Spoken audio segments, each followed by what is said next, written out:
United States faces greater challenges this time round at World Cup. The U.S. women's national team is well aware the rest of the world is catching up.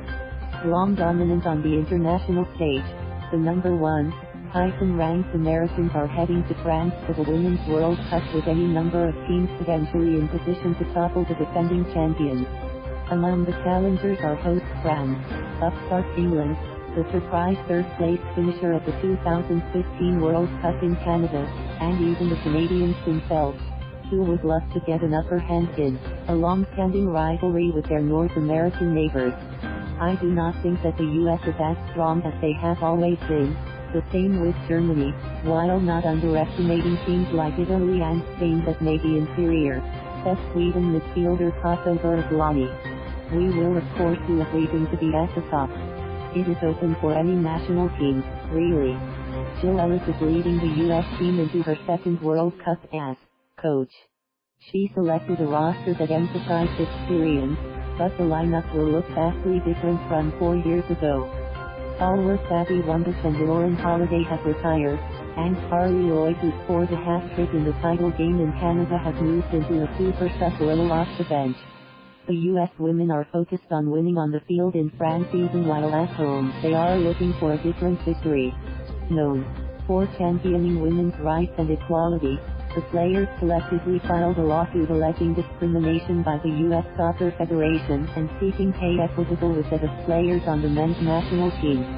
Forward Christen Press said it's this unity on and off the field that makes the United States a formidable team. The World Cup is precious to us and we want to have all our focus there, she said. Alice Morgan will lead the attack, flanked by Rapinoe and Tobin. Heath. Morgan, who broke out at the 2012 Olympics and is playing in her third World Cup, scored 18 goals in 19 games last year and was the team's Player of the Year for 2018. A focus will no doubt be Alyssa Naeher, who has the daunting task of replacing host Solo in goal. Solo won the Golden Glove in Canada as the tournament's best goalkeeper, allowing just 3 goals. But she was ultimately dismissed from the team following the 2016 Olympics. Naeher is known for her calm demeanor. I've kind of found over the years that it's best to just keep that even mindset, not too high and not too low, she said. There's obviously a lot of defensive strategies and changes leading into a game, and within a game. The more that I can kind of just stay in the moment and kind of take it all in, the better position I'll put myself in. Helping Naeher will be a backline that includes veterans Becky Sauerbrunn and Kelley, both playing in their third World Cup. In the Brazil game, Sweden bunkered on defense and went on to advance to the semifinals, handing the U.S. its earliest exit in Olympic competition. Solo famously called the Swedes cowards for the tactics. But that game could provide something of a blueprint for how to beat the United States. Sweden was coached at the time by former U.S. coach Pia Sundhage, who knew the Americans well.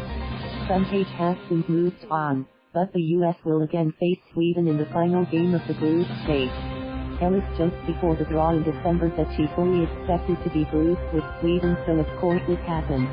It is the 5th time the two teams have been in the same group. Also in Group F are Thailand and Chile, which is making its World Cup debut.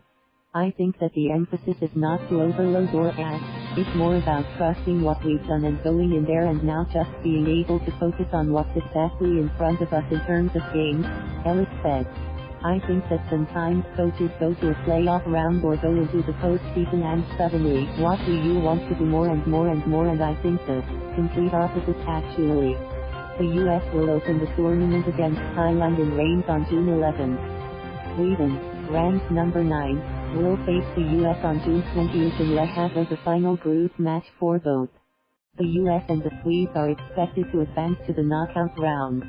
The United States has won the World Cup 3 times since the women's event was launched in 1991, more than any other national team. Japan defeated the U.S.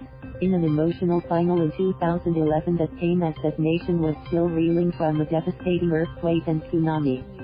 Thank you for watching. Please subscribe.